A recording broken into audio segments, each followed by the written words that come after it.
नमस्कार मित्रमैत्रिणींनो, स्वामी समर्थ। औरंगजेबाने संभाजी महाराजांना अग्नी देणाऱ्यांसोबत काय केलं, चला तर मग या व्हिडिओ मध्ये आपण बघूया। ज्यावेळी औरंग्यानं गोविंदाला पकडलं त्यावेळी त्याचा औरंग्याच्या मनात भयंकर राग होता। त्याला वाटत होतं की यापुढे संभाजीला मारणारे पैदा होऊच नये, म्हणून औरंग्याने भयंकर चिडूनच बोलला गोविंदावर। कारण त्याला वाटत होतं की जो मराठ्यांचा राजा होता त्या मराठ्यांच्या राजावर कोणीही अंत्यसंस्कार करू नये, तर ते मांस गिधाडांनी खावं। पण तसं काही घडलं नव्हतं। आज गोविंदानं असं काही कृत्य केलं होतं की ज्यामुळे औरंग्याची मान खाली गेली होती। कालचा औरंग्याचा हुकूम धुळीस मिळाला होता, ती दवंडी ही धुळीस मिळाली होती। त्यातच एवढं मोठं साम्राज्य आणि एवढी अफाट सैन्य सेना, सर्व त्याला हास्यास्पद वाटत होतं। तो दुखावला गेला होता। ज्याप्रमाणे औरंग्यानं गोविंदाला कैद केलं त्याचप्रमाणे औरंग्यानं जनाबाई आणि राधाईसही अनेक लोकांना कैद केलं होतं। डाल दो इसे काले घने अंधेरे में, इन्हें ऐसे तड़पाना कि ये खुद अपने मृत्यु को याद करे, मगर मेरे आदेश के बिना इसे पानी तक नहीं देना, ये बात रहे। तो गुस्ताख इसे पानी देगा उसे भयानक मौत मिलेगी, याद रहे। गोविंदा विचार करत होता संभाजी महाराजांचा। संभाजी महाराज या कालकोठडीत कसे राहिले असतील, आपल्यालाच एवढा त्रास होत आहे, कदाचित असाच त्रास माझ्या अन्नदात्यालाही झेलावा लागला असेल। हा औरंग्या म्हणजे जल्लाद माणूस की ज्याने माझ्या राजाचा कत्ल करावा, तसं औरंग्या ही विचार करत होता। या मराठ्यांना हरवण्याची स्वप्न पाहत होता। असाच एक दिवस उजाडला। बादशाहला वाटलं की आपण गोविंदाची भेट घ्यावी, त्याला विचारावं की या कटात आणखी कोण कोण सहभागी आहेत। कदाचित हे कार्य एकट्या गोविंदाचं होऊ शकतच नाही, यात आणखी काही लोक सहभागी असू शकतात। या कृत्यात अख्खा गावच सहभागी होता। कोणी कपडे शिवले होते तर कोणी लाकडं आणली होती, कोणी गोऱ्या आणल्या होत्या तर कोणी धसकट। त्यातच या अंत्यसंस्कारात अडचण जाऊ नये म्हणून दामाजीनं चांगली तरणे ताट पोरं गोफणगुंडा घेऊन गावाच्या बाहेर उभे केले होते। प्रत्येक मुलांना आदेश होता की जर असे कोणी औरंग्याचे सैनिक दिसलेच तर त्यांच्यावर त्या गोफणीनं तसा वार करायचा की ती माणसे जागीच मरून पडतील। आपल्या अग्निसंस्कारात व्यत्यय येणार नाही। ती तरणीताठ मुलं अंत्यसंस्कार जागेच्या आजूबाजूलाच गावाच्या दूर अंतरावर उभी होती।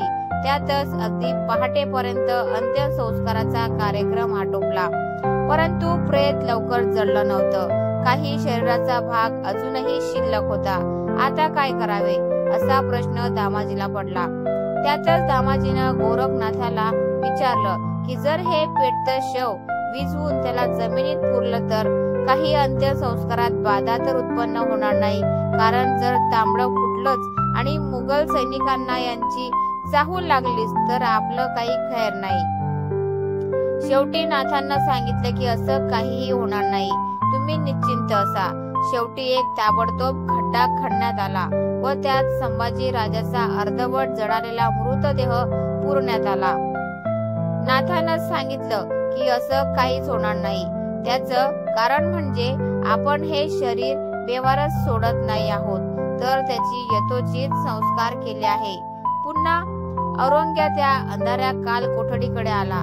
तसं त्यानं गोविंदाला निहाळलं तसा तो विचार करू लागला की ज्यावेळी संभाला जाळलं असेल ते काम काही एकट्याचं नाही, ते काम इतरही गावातील माणसांचे असावे। तसा तो त्याला म्हणाला, हे गोविंद्या, तुझ्या या कटात कोण कोण सहभागी आहेत? गोविंदा कायच बोलला नाही। तसा औरंग्या पुन्हा म्हणाला, हे पा, तू जर मला यथोचित पुरेपूर माहिती देशील तर मी तुझे सर्व गुन्हे माफ करील आणि तुला सोडूनही देईल कदाचित। गोविंदानं त्याच अंधाऱ्या खोलीतून त्या औरंग्याकडे एक कटाक्ष टाकला। तसा तो गप्प झाला। त्यानं चूप राहणं योग्य समजलं। तसा औरंग्या ओरडत म्हणाला, बता प्यार से हरामजादे, नहीं तो तेरी खाल उधार देंगे। गोविंदानं त्याच्या कोणत्याच प्रश्नाला दुजोरा दिला नाही। तोच त्याला बरंच वैषम्य वाटलं। त्यातच त्याने आपल्या शिपायाला आदेश दिला की या गोविंदाला चाबकाचे फटके मारा। गोविंदाच्या त्या काल कोठडीचं कुलूप उघडण्यात आलं। त्याच्या हातात व पायात बेड्या टाकण्यात आल्या। त्याला बाहेर काढण्यात आलं। त्याचबरोबर त्याला त्याच तटबंदीत एका खांबाला बांधण्यात आले। त्यातच त्याच्यावर एकामागून एक चाबकाचे फटके मारण्यात येऊ लागले. जे चाबकाचे फटके आजपर्यंत त्याने स्वतः संभाजी राजांच्या आदेशाने इतरांना मारले होते, आज गोविंदाला ते सर्व आठवत होतं. तो चाबकाचा एक एक फटका जीव घेण्या वाटत होता, अगदी असह्य होत होता. त्यातच गोविंदाच्या शरीराची तो चाबकाचा फटका पडताच अंगार होत होती. पण तो निधड्या छातीचा वीर आज संभाजी राजांसाठी नव्हे तर आपल्या धन्याच्या लेकरासाठी सर्व काही झेलत होता. तसा औरंग्या म्हणाला, बोल साले, जल्दी बोल, कोण था वहां पर? आपल्या संभाजी राजालाही असेच मारले असेल या औरंग्यानं. गोविंदा विचार करू लागला. थोड्याच वेळात तो लहूलुहान झाला होता. त्याच्या शरीरातून रक्त निघत होतं. तसा औरंग्या जवळ आला. त्याच्या दोन्ही गालावर जोरात चापटा मारू लागला.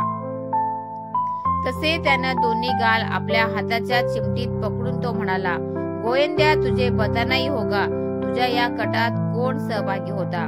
गोविंदा काहीच बोलला नाही. ते पाहून औरंग्या आणखी वैतागला. याचं करू तरी काय असं त्याला वाटायला लागलं. तसा तो विचार करू लागला. तशी त्याला एक नामी युक्ती सुचली. औरंग्यानं आदेश दिला की त्या गोविंदाला घेऊन जावं व पुन्हा काल कोठडीत टाकावं. आज अन्न देऊ नये, पाणीही नको. दुसरा दिवस उजाडला. काल त्याला अन्न आणि पाणीही दिलं गेलं नाही. तसा तो त्या अन्न पाण्या वाचून तडपत होता. तसा आज औरंग्या पुन्हा त्या काल कोठडीजवळ आला. म्हणाला, सांगतोस गोविंद्या, कोण होतो तुला मदत करायला? गोविंदानं त्याच्याकडे एक कटाक्ष टाकला. तसा तो हसला व म्हणाला, औरंग्या, तू मले मारूच शकत नाही. माहित आहे, मी जर मेलो तर तू बी मरशील. तडपू हा राज जो आहे ना, तो राजच राहीन. जर हा राज तुले मालूम झाला तर, नाही तर तुले झोप बी येणार नाही रात्रीची. तसा गोविंदा परत हसला व तेथून निघून गेला. काही केलं तरी गोविंदा मात्र तोंड उघडत नाही. हे पाहून औरंग्या आता रागानं लालबुंद झाला होता. त्याला असं वाटत होते की हे अग्निसंस्कार करीत असताना जितके जण सामील आहे ते सारे जण त्याच्या समोर असावे आणि त्या साऱ्यांना शिक्षा करावी.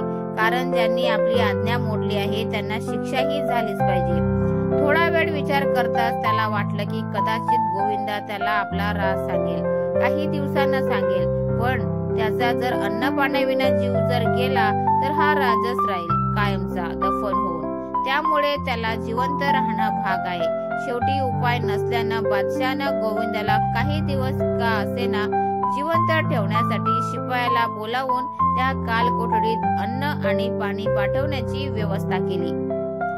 सकाळ झाली होती. त्यातून पक्षी अन्न मिळवण्यासाठी दूर जंगलात रवाना झाले होते. तांबडं फुटलं होतं. त्याचबरोबर सूर्यही निघाला होता. अशातच औरंग्याचा एक दूत गावात येऊन धडकला. म्हणाला, एक सरकारी आदेश आहे. बादशाह औरंगजेबाचं म्हणणं आहे की या संभाजीच्या अंत्यसंस्कारात कोण कोण हजर होतं त्यांनी स्वतः होऊन बादशाहकडे यावं, त्यांची माफी मागावी. बादशाह त्यांना खुल्या मनानं माफ करेल. बादशाह औरंगजेब. त्या बादशाहबाबत सर्व गावालाच नाही तर पंचक्रोशीत माहित होतं की त्याचा स्वभाव कसा आहे. तसं पाहता बादशाहचा तो आदेश जरी असला तरी आज सर्व गाव एक होतं. कोणी कोणाची नावं उजागर केली नव्हती वा कोणीही बादशाहचा हेर नव्हता.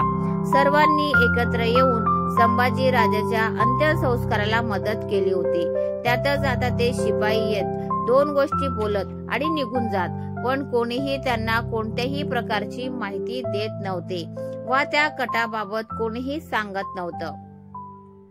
सर्व गावचा गोविंदा एक नेता ठरला होता की ज्यानं गुन्हा आपल्या अंगावर घेतला होता त्यांनी आपल्या जीवाची पर्वा केली नव्हती. त्यातच माझा परिवार उपाशी मरेल याची चिंताही केली नव्हती. फक्त एक विनंती दामाजी पाटलाजवळ केली होती की माझ्या मृत्यू पक्षात माझी पत्नी व माझ्या लेकरा बाळाचा सांभाळावं. आज संपूर्ण गावानंही त्या परिवाराला अंतर दिलं नाही. रोजच येणारे ते शिपाई, त्या शिपायांच्या येण्यानं गाव त्रासून गेलं होतं. त्यातच काही जण गावही सोडून गेले होते. त्यांना वाटत होतं की यदा कदाचित बादशाला माहीत झाल्यास बादशाह आपल्याला सोडणार नाही. गोविंदा जिवंत होता. त्याला क्षण आठवत होता. ती औरंग्याची माणसं त्या अंधाऱ्या कालकोठडीत येत, कधी तंबी देऊन जात, तर कधी जोराने हसत असत. कधी ती माणसे अंगावर तलवारीच्या जखमा करीत, तर कधी तलवारीनं मुंडकं छाटण्याची धमकी देत. एक दिवस गोविंदासाठी कठीण जात होता. त्याला काय करावं आणि काय नाही असं होऊन जात होतं, पण उपाय नव्हता. गोविंदा असा व्यक्ती होता की ज्यानं संभाजी राजाच्या प्रेताला स्वतः अग्नी तर दिली होती, त्या गोष्टीला आपलं भाग्य समजलं होता. एरवी कोण्या महाराजाला अग्नी देण्यासारखं पुण्याईचं काम एका अस्पृश्याला मिळणं म्हणजे नशीब. फळफळण्यासारखं गोविंदाला वाटलं, कारण आतापर्यंत ह्या गोविंदाला त्याच गावातील इतर समाजाने व्यवहार करताना तो व्यवहार दूरनच केला होता. त्यांना पाणीही दूरनच पाजलं होतं. जरी त्यानं संभाजीराजाच्या सैन्यात एक किल्लेदाराची भूमिका पार पाडली, त्यानं जनाबाई आणि गावातील इतर माणसांना सोबत घेऊन औरंग्याच्या धाकाची पर्वा न करता संभाजीराजाचे तुकडे गोळा केले होते. तसेच त्याला शिवून त्याचा अंत्यसंस्कारही उरकवला होता. एवढंच नाही तर त्यानं दुसऱ्या दिवशी महाराणी येसूबाईंना गडावर जाऊन त्याबद्दल सर्व काही रीतसरपणे सांगितलं. त्यामुळे की काय कोण्यातरी आपल्याच हेराकडून ही माहिती औरंगजेबाला माहीत होताच त्यानं गोविंदाला अटक केली होती. आज गोविंदा कालकोठडीत अखेरच्या घटका मोजत होता. निर्भीड न बोलक्या मनानं त्याला कोणत्याही कशाचाही पश्चाताप होत नव्हता. उलट त्याच्याच पराक्रमानं आणि मौन वागण्यानं औरंग्यानं दिवसेंदिवस परेशान होत होता. पण नंतर मात्र पुन्हा फितुरीमुळे संभाजी महाराजाच्या अग्निसंस्कारात उपस्थित असलेले सर्वजण पकडले गेले आणि त्यांना औरंग्याने ठार मारले. शेवटी फितुरीमुळेच सर्व काही हळूहळू नष्ट होत गेला. जर का आपल्या माणसांमध्ये कोणी फितुरी केली नसती तर आज आपला महाराष्ट्र काय तर आपला भारतही कुठल्या कुठेच असता. तर मित्रांनो, तुम्हाला आजचा व्हिडिओ कसा वाटला प्लीज कॉमेंट मध्ये नक्की सांगा आणि व्हिडिओ जर आवडला असेल तर व्हिडिओला लाईक शेअर